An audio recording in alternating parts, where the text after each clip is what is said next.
Parsha Shemini it's a real interesting portion because we're talking about the consecration of the priesthood, but right in the middle of all this stuff about being obedient to what Yahweh is saying, making sure you're bringing the right fire, making sure the right people are doing it, that the priests are doing their jobs. We've got this little interruption in here that starts talking about food. What in the world is this doing here? And when I was thinking about it, it's very fitting that this kind of falls in the time of Pesach this year, because during unleavened bread, what's the point of unleavened bread? You're discerning the things that you're eating. You're taking a look at it. You are making sure there's no leaven. You're making sure that it's not in there.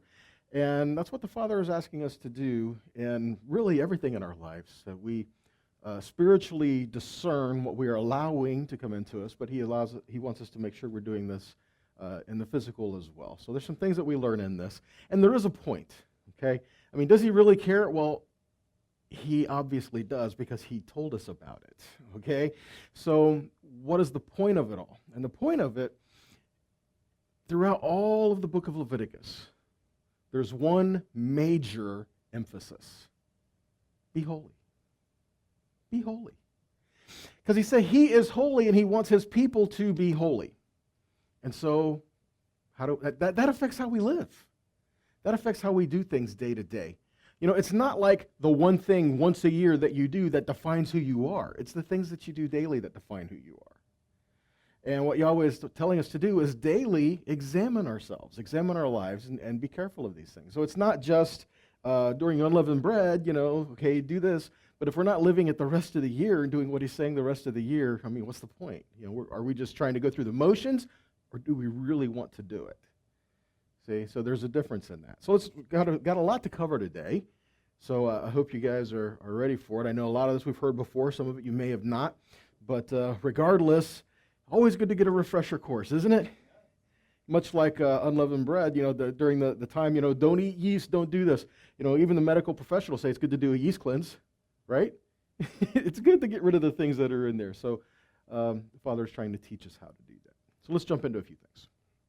Leviticus 9:1 starts off, on the 8th day, Moshe called Aaron and his sons and the elders of Israel. Why? Why does he call them on the 8th day? What's happening on the 8th day? Well, the 8th comes after what? Yeah, you guys know the answer to this. It comes after 7, right? So the 8th day, it's after a completion. 8 is a new cycle, a new beginning, because you go, 1 through 7, and then instead of going back to 1, it's 8. So you're not just laying another foundation, you're building upon it and going on. So each cycle that you go through something, you're going to build on what came before, much like the Moedim, much like the days, months, and years of your life. You go through cycles, and each time you come back around, you're building on what you've already had there before. And that's what the Father's asking us to do. Okay? Now for the priesthood, they had a cycle of 7 days for the purification to be consecrated and set apart. And on the 8th day, they're being put into service. Okay? Now consider this as well, that they had a time of being set aside just to learn what they had to do. Right? And then they have to actually go and do it. So the consecration of being set aside, it wasn't just for the priesthood that was consecrated for the 8-day period. What else was set aside and consecrated for the 8-day period? The altar. There's a connection, isn't there? Because the priesthood dealt mainly with what? The altar. When you brought the offerings, they had to come and bring it forward and put it up there. Okay? You couldn't go up to the altar and put it on. You gave it to the priest, and he did that. So they had to be set apart. They had to learn what their function was. They had to learn how to properly do the things that was set before them so that they could do it the right way. And that's what the Father's asking us as well, that we learn the right way to do things. Okay? All right. So on the 8th day, we learn. It takes a process to produce fruit. And that's kind of the point that we're looking at here. They had the time to learn, and then there was the time to do. Right? Now, what about in our lives? Do we see it the same way? Do we do the same things? There is a time to prepare, and there's a time to be prepared. You know the difference? See, there's a time to get ready. There's a time to do things in your life. There's a time to set up the foundation, to do things, to build, to learn, and to prune, and to do all these things. And then there's a time when you better already have it done so you can do it, because you don't have the time to prepare anymore. Now's the time to take action, right? So same thing with us. The Father is teaching us now. So it's a time for us to prepare our hearts, prepare our lives, because we're going to have to learn to walk it. Okay? So there's a process to produce fruit. We learn in Luke 6:39 and 40, it says, he also said a parable, can a blind man lead a blind man? Will they not both fall into a pit? A disciple is not above his teacher, but everyone when he is fully trained will be like his teacher. I'm sorry, I can't help it. Here's the point. We have to learn to follow. We have to learn what the Father is telling us. We have to learn how to apply things to our life daily. And what Yeshua is saying is, you wouldn't go in and try to learn from somebody who just heard it on YouTube this morning, would you?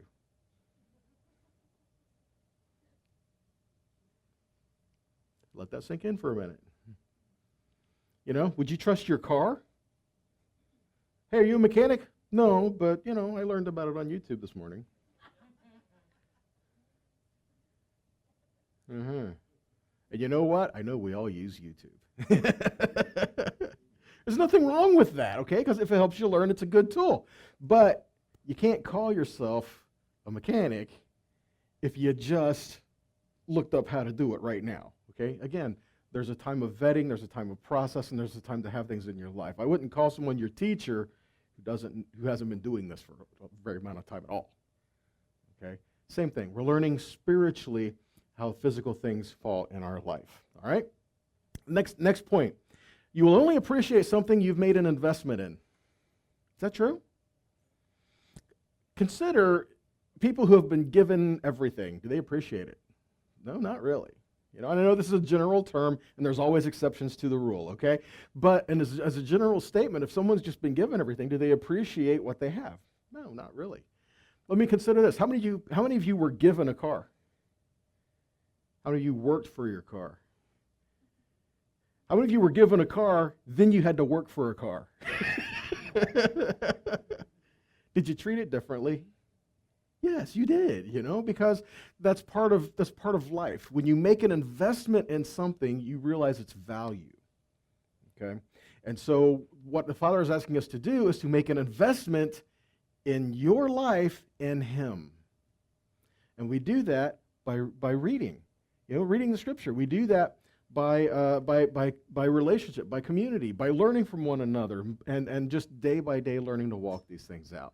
When the Father is asking us to get to His Torah, He's learning us. That's good English. He's teaching us to learn from Him. Okay, how many of you guys had a late night last night? I'm just asking for a little grace. I'll make a deal with you. I'll give it if I get it, all right? It's good to have fun. We all need a laugh. But what the Father is wanting us to do is to daily make an investment in what He wants us to be. So He's teaching us His ways, teaching us what He desires for us, teaching us essentially at the core of it is His heart. Teaching us what He desires. And if we're learning to follow His ways, it's going to benefit more than anything else. Okay? We read in the Scripture, Exodus 35:29, so all the men and the women of the people of Israel whose heart moved them brought anything to the work that Yahweh had commanded. Matthew 16:24, Yeshua says to His disciples, if anyone would come after me, let him deny himself, take up his cross, and follow me. For whoever would save his life will lose it, but whoever loses his life for my sake will find it. Sometimes there's just a bigger price to pay for something more important. And so when you make an investment, you appreciate it. See? And so we can understand. What did your salvation cost you? Salvation was free. It was a gift that was given to you. Don't take it for granted. See, what He's asking us to do with it is learn how to walk in it. Learning how to walk in His ways and that which He has given us. And that's what He was telling Aaron and his sons as well. Because, again, the closer you get to the tabernacle, the closer you get to the temple, this is something we continually learn, the closer you get to that place, the more responsibility there was on you. It's not saying you have a better relationship with Yahweh than anyone else in Israel. It's just there was more responsibility on you because you were closer to that place. You had to learn the importance of clean, unclean, and holy and common and what it meant. Why? Because you were in proximity of his presence. And then, today we're like, well, we don't need to know that because we don't have a temple or a tabernacle, but you are the temple. So in my mind, that's scary. Because it's not that, we don't need to know this because we don't have a temple. If you are the temple, then that should be that much more accountability. And so, again, how do we present our lives and ourselves to the Father? And that's what we're looking at. And that's, again, tying it in with unleavened bread. That's what we're looking at in this time. Right? We're willing to search ourselves to find the Father's heart. Right? Okay. Leviticus 10:3. Moshe says to Aaron, this is what the Lord has said. I will be sanctified in them that come nigh to me, and before all the people I will be glorified. And Aaron held his peace. Think about when this was said. This was said after Aaron just lost his 2 boys, right? Nadav and Abihu. Why? Because they brought strange fire to Yahweh. It says fire came out from before the Lord and consumed them. We're not really getting into that today, but again, this was Aaron's sons, and Yahweh is telling them, to those who are closest to him, he will be sanctified and glorified. Meaning, if those who are supposed to be the closest to me do not respect me and honor me, how will the people? See, so again, we who belong to Yahweh have a responsibility to represent him to those around us. Why? Because like it or not, right or not, wrong or not, people look at you and judge the God you serve based on you. Right, wrong, whatever, it's a fact. So what kind of people do we need to be? We need to be people who show the Father's heart and who exhibit his character in our lives, right? Okay, how do we do these things? Keep moving. Leviticus 10:8-11. So Yahweh spoke to Aaron, saying, do not drink wine or strong drink, you or your sons, when you go into the tabernacle of congregation, lest you die, for it is a statute forever throughout your generations. Why? So that they don't make a mistake right there in his presence, right? And that you may put a difference between holy and unholy, and between unclean and clean. And then what's verse 11 say? And that you may teach the children of Israel all the statutes which the Lord has said to them by the hand of Moses. So what happens if we're not taught? What happens if we don't know the differences between clean and holy and common? Well, at the very least of it, we won't know how to put a difference between it. If we don't know what it is, we won't know how to discern. So what the Father is teaching us is how to discern. And not just how to discern his word, but how to discern life. How to discern the things around us, right? Because, almost right is still wrong. and there's a lot of wiggle room in here, guys. There honestly is, because even in the straight road and the straight path, there's still room. I mean, if this is the path, and here we are, and we're right here in the middle of it, we're still on the path. If we're here, we're still on the path. Okay? We're just not to go off the path. So we've got to learn how to walk together at this. All right? Okay. Is it still important? How many of you have heard, but because Yeshua came, he did away with these things. We don't have to worry about the food issue anymore, right? We'll cover that in a minute. But is it still important? Okay, well, let's look at this. Isaiah 52 says, depart, go out from there, don't touch the unclean thing, go out of the midst, be clean, you who bear the vessels of Yahweh. And you might say, okay, but that's the Old Testament. But then why do we look at Corinthians then, where it says, therefore, go out from their midst, be separate to them, says the Lord, touch no unclean thing, and I will welcome you. So this was what Paul was writing to Corinthians, right? Which, by the way, was after Yeshua, death, burial, and resurrection. So why is it still an issue? Why is it still important? Because it is. Look, 1 Thessalonians 4:7. For God has not called us to uncleanness, but to what? Holiness. So there is a connection between unclean and unholy. There is a connection between clean and holy. Now, don't get me wrong. I am not saying that by doing this, you're making yourself more holy, because quite honestly, there's nothing you can do to make yourself more holy. See, he is the one who makes you holy, not you. But we have to learn to walk this way so that we don't become defiled. Because defiling was contaminating, isn't it? All right? And we see also in Ephesians 5, where it says, for this you know, that no whoremonger, nor unclean person, nor covetous man, or is an idolater, has any inheritance of the kingdom of Christ and of God.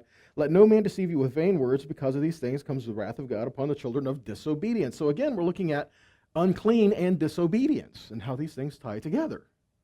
Okay, there is a connection. What about the New Jerusalem?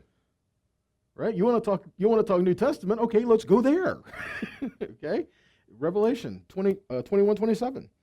And there was in no wise enter in anything, what? Unclean, or he that makes an abomination of the lie, but only they that are written in the Lamb's book of life. So we see unclean issues with the temple was an issue. So because the temple's gone, is it still an issue? Yeah, sure. Because we even see in times yet to be, it's still an issue. Why? Because the issue wasn't just about the temple. The issue was your heart. The issue was you. The issue was you are a holy people. And that didn't change. Okay? So, a couple things we learned. In the Torah, the very center of the Torah, right? 5 books, right? What's the middle book? Vayikra, Leviticus, which is talking about be holy. So if we look at the center of the Torah, if we count the letters, the center of the Torah is in Leviticus 11:42. Where it says, whatever moves in its stomach or goes on all fours, that has many legs, all creatures that swarm upon the ground, you are not to eat them because they are a detestable thing. This word is gahon. Gahon is the word that's used there. And if you look, you can see there's a letter vav. That is the very center mark in the Torah, counted by letters. And isn't it interesting that at the very center, or if you want to use this terminology, at the very heart of the Torah, we find a vav, which represents man, and we find an issue of that which dwells on its belly, and then we're talking about food. What is to be eaten, what is not to be eaten. Interesting? Does God care? Yeah, he does. Okay? So, this was also used in Genesis 3:14 concerning the serpent crawling on its belly. But this is the only 2 times in the Torah this word is used. Interesting? Again, just consider the connections, right? Okay, Leviticus 11:43. It says, you are not to make yourselves detestable with any of these swarming creatures. Do not make yourselves unclean with them. Do not defile yourselves with them. I want to clarify as well, did God say these things are evil? No, they're not evil. They're doing what they were created to do. Everything that Yah created has a purpose, right? I mean, we can even look around us and we see how the ecosystem, even here in Florida, consider the world now. You know, Yahweh put things in certain areas for certain things so that the earth can flourish and function and so that it does what it's created to do, okay? So it's not evil, but Yahweh says, I don't want you to eat it. Okay? So that's the issue we're looking at. Verse 44. For I am Adonai your God. Oh, there we go again. How many times does he say that? A lot. You know why? I got a lot of answers on that, and they're all right. Like, because he meant it, because it's true, because he said so, because we forget. I mean, yeah, because we're not. Yeah, that's a good one. You know, he is God, we ain't, right? So there are some things that we need to consider for no other reason he is our God. Okay? Much like the very first of all the 10 Commandments, I am the Lord your God who brought you out. So the very first of anything is relationship. It's not doing something to try to get in his good graces. Wrong. It doesn't work. What he wants us to do is just be obedient because we belong to him. Because we're in relationship with him, he wants us to walk with him. Okay? If we choose another path and go another way, he's still walking on the road. We got to get back on the road with him. Okay? All right. So where am I at now? Verse 44. I am Adonai your God, therefore consecrate yourselves and be holy, for I am holy. Do not defile yourselves with any kind of swarming creature or thing moves on the ground. For I am Adonai who brought you up out of the land of Egypt to be your God. Therefore you are to be holy because I am holy. So you are to be holy, why? Because he is holy, and it's this relationship. We're to be with him, so he wants us to be holy. Why? Because he is. Okay, let's keep going. Verse 46. So such then is the law concerning animals, flying creatures, all living creatures that move about in the water, and all creatures that swarm on the ground. Its purpose is, there's a purpose to it. What does it say? Its purpose is to distinguish between the unclean and the clean. Why to know the difference between the unclean and the clean?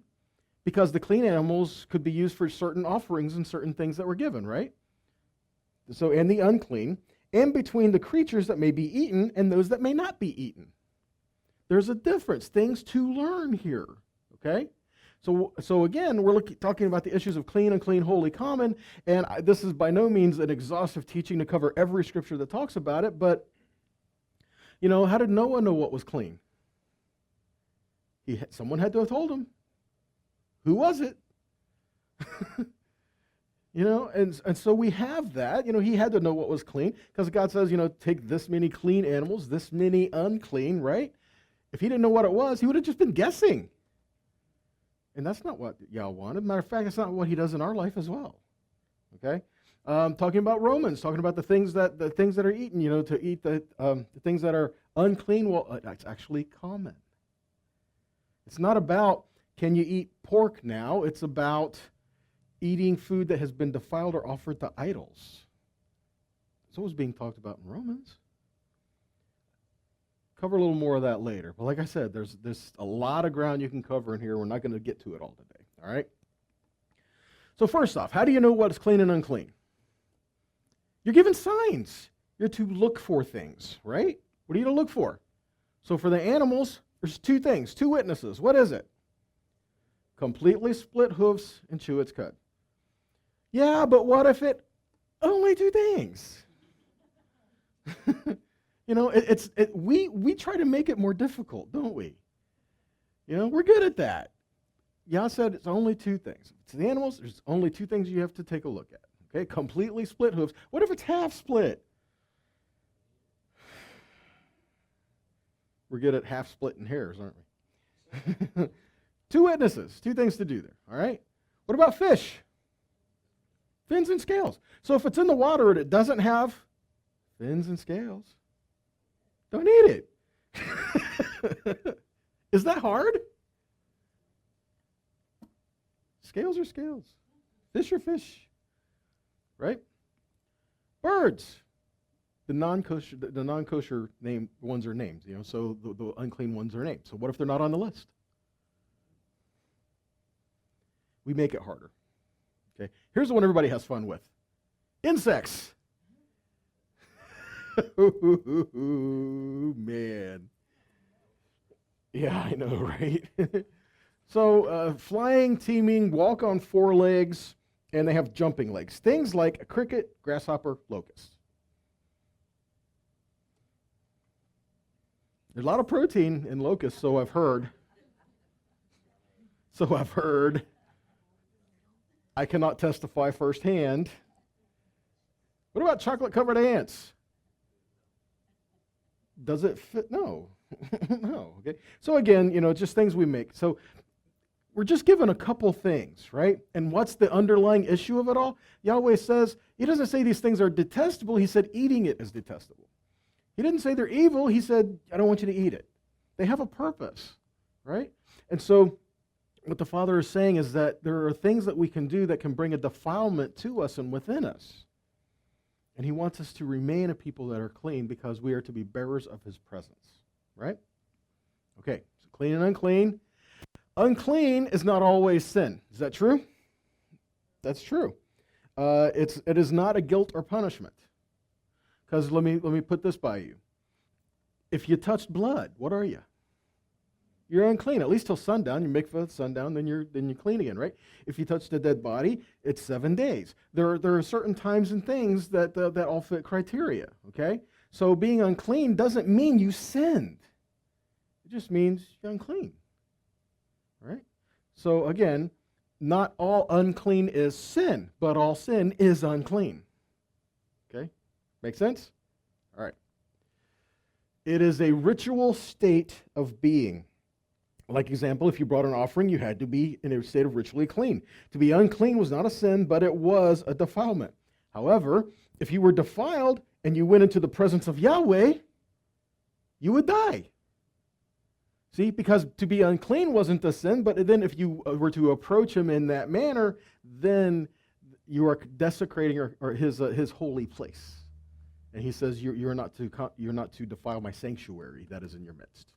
Okay, a couple of things we're learning there. So all the more reason we need a korban. All the more reason why we need to be brought into the presence of Yahweh. And guys, that's what Yeshua did for us. Yeshua brought us into the presence of Yahweh, and we can't forget that. Okay? But because he brought us into the presence of Yahweh, why would we say, because I am now in the presence of Yahweh, now I can do whatever defiling, detestable, unclean thing I want? No. Because we're in his presence, how much more do we want to remain there? Okay, so we need to be with him in all this. All right? So now we are told that we need to discern ourselves and our surroundings. Why? In order to do that, we are told what is clean and unclean in regards to what we eat, and we are taught how to biblically discern by learning how to discern and make distinctions in the natural. Remember here, food is a clean, unclean issue. Okay? All right. So what is the real issue? Defiling ourselves, then coming into the presence of Yahweh. Okay? Now, does that mean if we've sinned or we've messed up that now we can't come into his presence? No. What it means is now we have to repent so that we can come in his presence. It doesn't mean we can continue doing whatever. Right? It's like I said, you can't make yourself better to come into his presence. Only he's the one that can clean you up. Right? But we've got to repent to be able to come in there and to do that. Leviticus 15:31 says, in this way you will do what? Separate the people of Israel from their uncleanness. Why? So that they will not die in their state of uncleanness for defiling my tabernacle, which is there with them. So how much more for defiling the tabernacle that is within them? Okay? 2 Corinthians 6:16 and 17 says, what agreement can there be between the temple of God and that of idols? For we are the temple of the living God. As said, I will house myself in them, I will walk among you, I will be their God, they will be my people. Therefore, Adonai says, go out from their midst, separate yourselves, don't touch what is unclean, and then I will receive you. We said those before, as quoting from Isaiah, right? Leviticus 11:45. For I am Adonai who brought you up out of the land of Egypt. Why? To be your God. And so therefore, you are to be holy because I am holy. Leviticus 19:2. Speak to the entire community of Israel and tell them, you people are to be holy because I, Adonai, your God, am holy. So what are we talking about relationship? We're talking about people coming into his presence. We're talking about new things coming in here, right? Well, let's talk about the Acts 15 council for a second. Because this was addressed here. You never know that it came about where they started talking about food?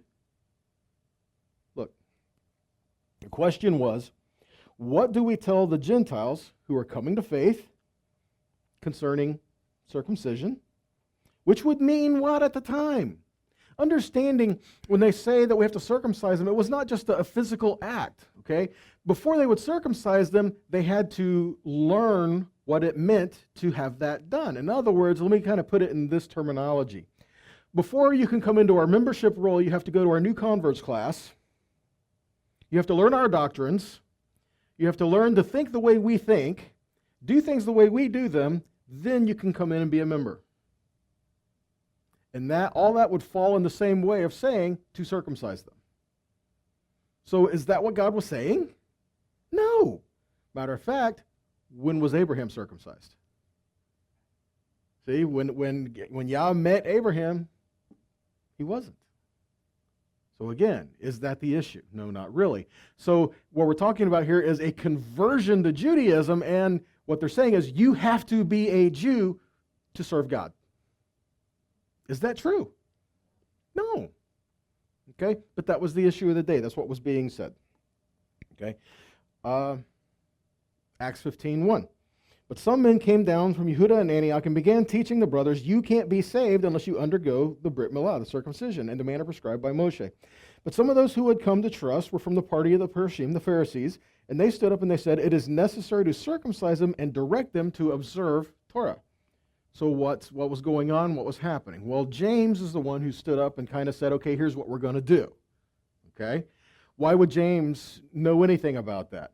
James, if you want to put it this way, the half-brother of Yeshua, he grew up with him. I think he would know a little bit about what he would think of the matter, right? Okay.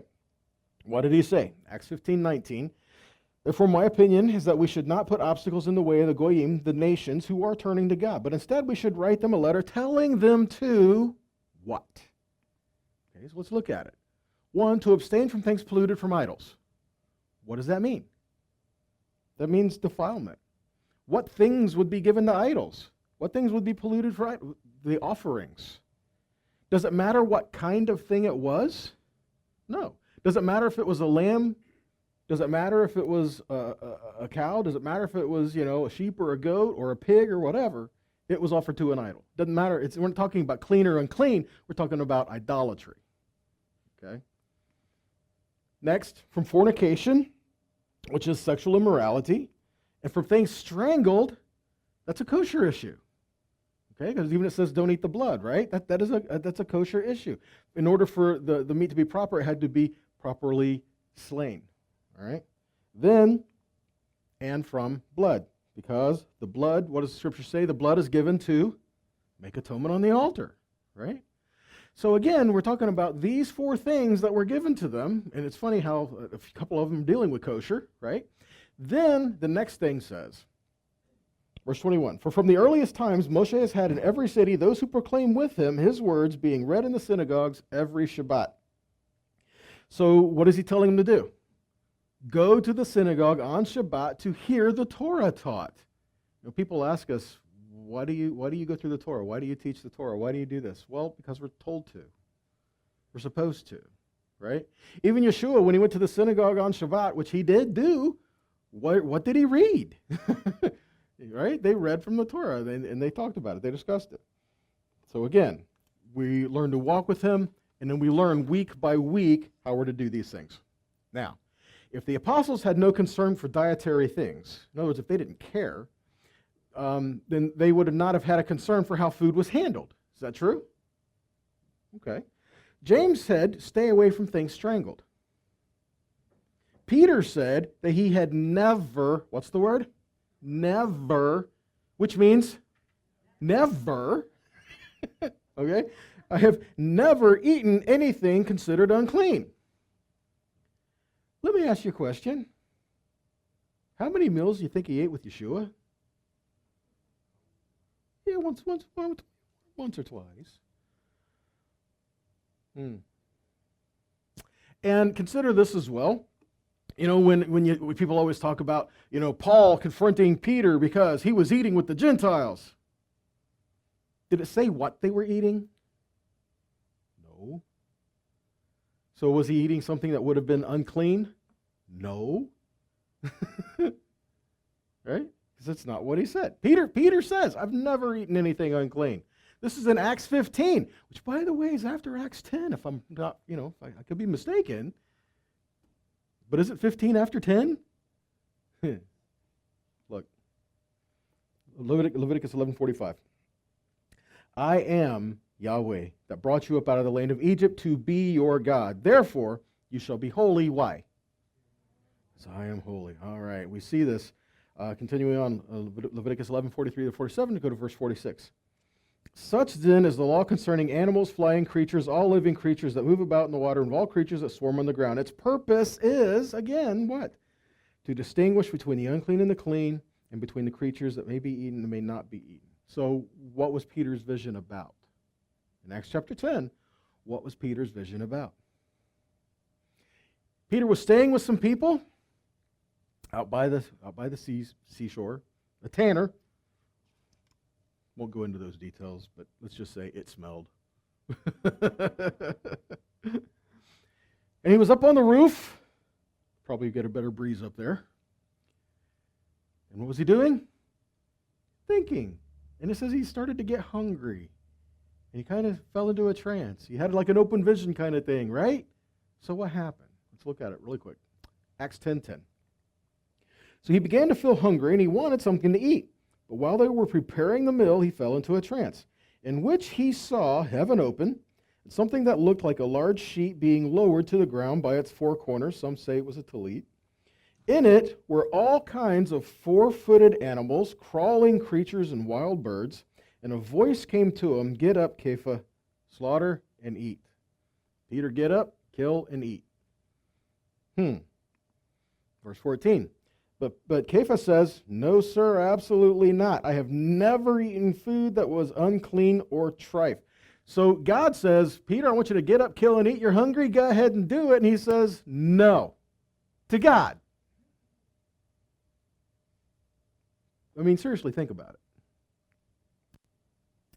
And the voice spoke to him a second time, "Stop treating as unclean what God has made clean." So does it say, I've made the animals clean? There's no longer. Does it say that? No. Verse 16, this happened 3 times, and then the sheet was immediately taken back up to heaven. So Kepha was doing what? Still puzzling. He's still trying to figure out, what in the world does that mean? I don't know what to do with that. Right? He was still puzzling over the meaning of this vision that he had seen when Cornelius, having inquired for Shimon's house, they stood at the gate. Cornelius was a Gentile who was a God-fearer. And God told him, an angel appeared to him and says, "I want you to go find Peter and bring him here, and he'll talk to you, and he'll help you." Okay? And so he sends these men. So would it be okay for Peter to go with these Gentile men, these centurions, to go to a home of a Gentile? Considered by many, no. Because would a Gentile be keeping clean? No. Okay. So while Kepha's mind was still on the vision, the Spirit said, 3 men are looking for you. So get up, go downstairs, and have no misgivings about going with them, because I myself have sent them. Why would he have misgivings about going with them? Because they're unclean. So he would think. Right? Acts 10:28. So he said to them, "Who is speaking?" Peter. So Peter himself, he's trying to figure out what this vision was, and then Peter tells these men, "So you are well aware that for a man who is a Jew to have close association with someone who belongs to another people, or to come to visit them, is something that just isn't done. But what? God has shown me that I can eat whatever I want." No. What did Peter say the vision meant? God has shown me not to call any person common or unclean. Notice common or unclean. Okay? So then Kepha addressed them. "I now understand God does not play favorites, but whosoever fears him and does what is right and acceptable to him, no matter what people he belongs to." So what was the meaning of the vision? Don't judge people. They're saying they're unclean if God has cleansed them. You don't know that. Okay? If they're saying, that they want to serve God, help them. And this is what Peter was supposed to do. So a Jew did not eat with a Gentile. Why? Because this was not an issue of eating a steak or ham, by the way. This was not an issue of what the meat was. This was an issue of they themselves. This was an issue of idolatry, and that they were not to have fellowship with idolaters or pagan practices. If an unclean person touched permissible food, what happened to the food that was clean? It became unclean. Okay? Let me ask you this. If you get some food and you drop it on the floor, same scenario. Okay? You're like, "Well, I don't want to eat that now." Right? So if food was mishandled, it would be considered common. And the issue was never, pork is now kosher.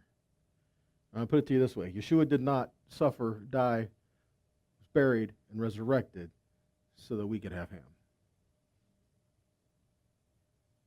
never a point. Look, this is one of the same issues that was taken to Yeshua. The issues of being unclean is the issue that we're looking at. Okay? Remember that people came to him regarding eating with unclean hands, eating with unwashed hands. Now, let me just kind of throw this out there. It's a good idea to wash your hands before you eat. Okay? Matter of fact, I implore you to do so. Okay? Wash your hands. But is that what was being addressed? It wasn't really even about washing the hands. It was about they were not considered to be proper unless it was done with a certain ritual, with certain blessings, done a certain way. You could have washed your hands, but they would not have considered it so. Okay? Look. If a man had touched something that was unclean, what happened to it? Became unclean. And everything he touched became unclean. So if he touched permissible food with unclean hands, it is unclean. Let's take a look at it. Mark 7. So the Parashim, the Pharisees, and some of the Torah teachers who had come from Yerushalayim gathered together with Yeshua, and they saw that some of his Talmidim ate with ritually unclean hands, that is, without doing the Netilat Yadayim. So does it say what they were eating? No. They just noticed that they didn't do the ritual hand washing before they ate. So for verse 3, for the Parashim indeed and all the Judeans holding fast to the tradition of the elders do not eat unless they have given their hands to ceremonial washing. Verse 4. Also, when they come from the marketplace, they do not eat unless they have rinsed their hands up to the wrist, and they adhere to many other traditions, such as the washing of the cups and the pots, the bronze vessels. Like I said, nothing wrong with that. Please do so. But again, we're talking the ritual behind it, not just the actual thing.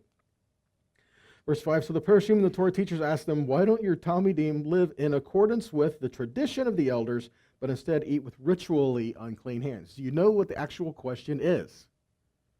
It's not about what they're eating, is it? It's about the ritually unclean hands and the washing. So that's what we're looking at. Verse 6, so Yeshua answered, Yeshayahu was right when he prophesied about you hypocrites, as it is written, these people honor me with their lips, but their hearts are far from me. Verse 7. Their worship of me is useless because they teach man-made rules as if they were doctrines.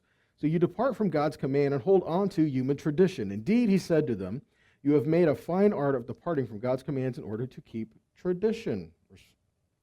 Go down to verse 14. So then Yeshua called the people to him again, and he said, listen to me, all you, and understand this. There is nothing outside a person which by going into him can make him unclean. Rather, it is the things that come out of a person which make a person unclean. Anyone who has ears to hear, let him hear. So when he had left the people, entered into the house, his Talmidim asked him about the parable. So again, what are we talking about? Are we talking about what was being eaten, whether if it was clean or unclean? Was it food? Was it not food? Is this the issue? No, because that's not what was being talked about. That's not what Yeshua was answering. So when he says it's not what goes into a person that makes them unclean, was it about what they were eating? No. Verse 18. So he said to them, so you too are without understanding. Don't you see that nothing going into a person from outside can make him unclean? But it doesn't go into his heart, but into his stomach, and passes out into the latrine. Hello?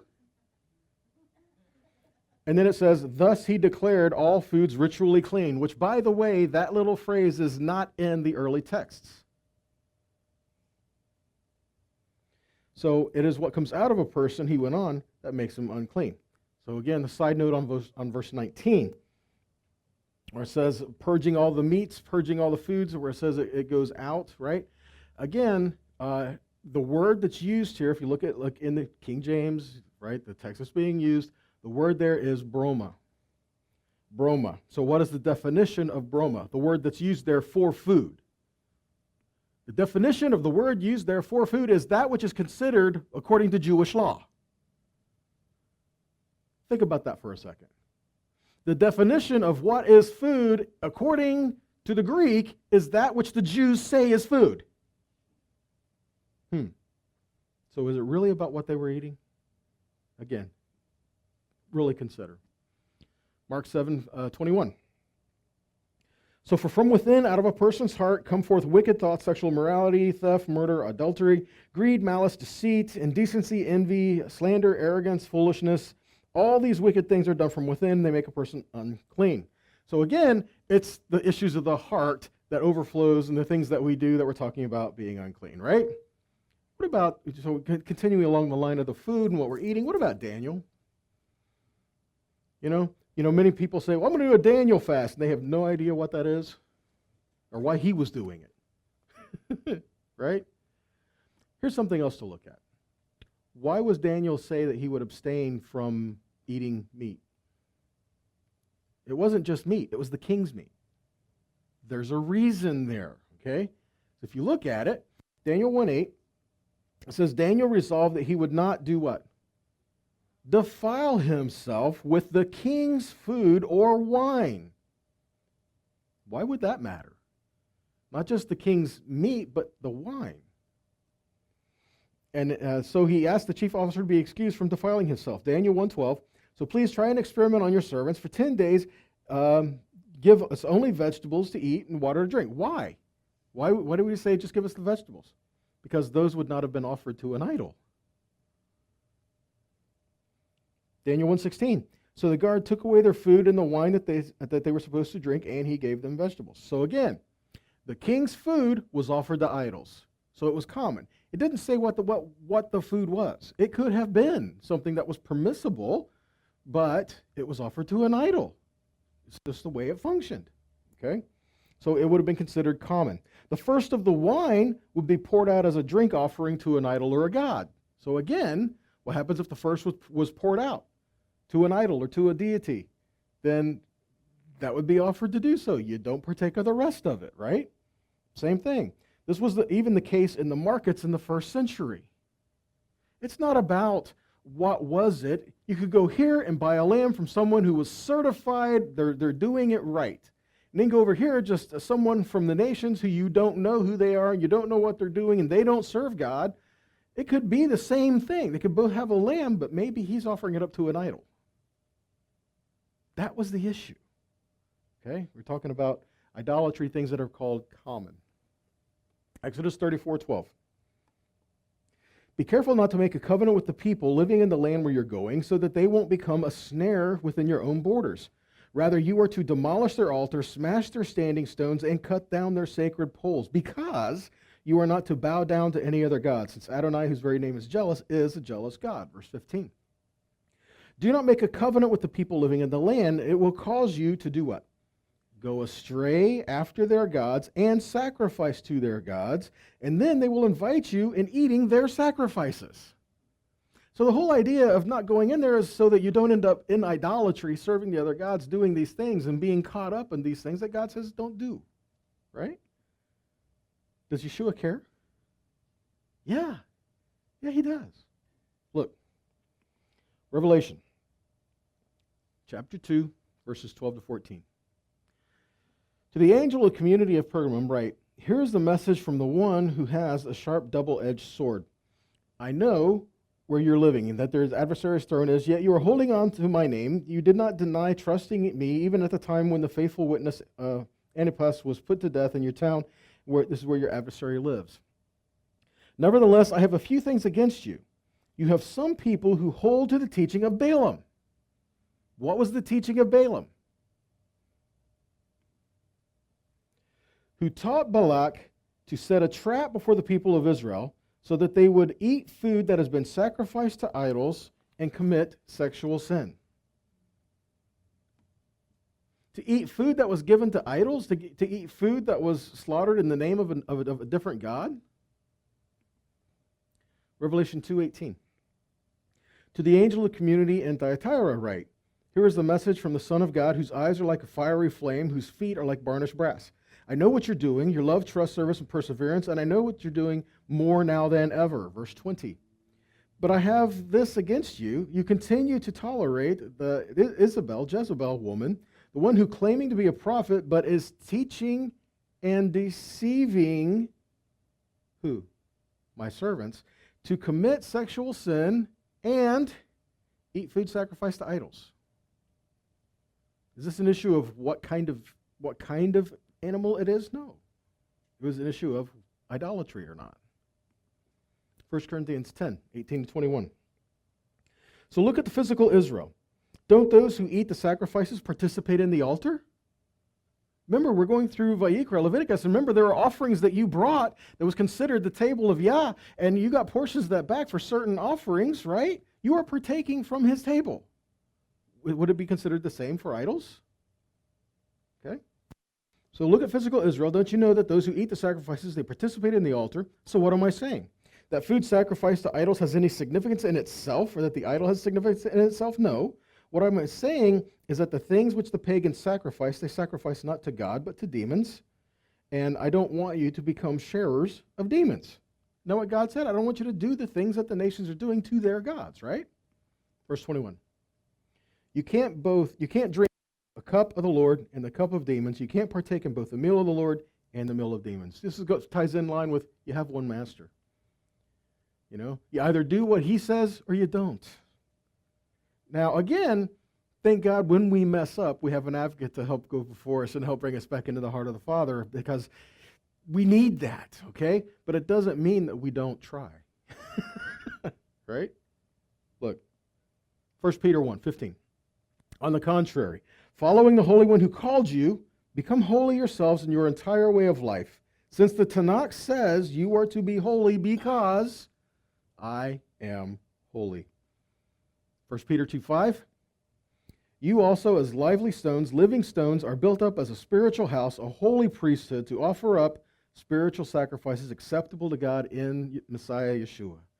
And 1 Peter 2:9, you are a chosen people, the king's Kohanim, a holy nation, a people for God to possess. Why? In order for you to declare the praises of the one who called you out of darkness into his wonderful light. Amen?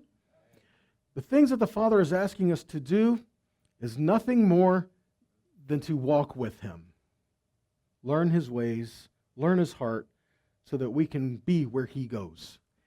It would be much related to the idea of the pillar and the cloud as God is leading Israel through the wilderness. They had to follow him. Our pillar of fire, our cloud, is the Word. This is what the Father's given us for us to follow. We got to read it, and we got to follow. Why? Because you are a people called out. You are a holy people. You are a people to bear his presence and to carry him with you wherever you go. Do it. And do it with joy. Amen? All right.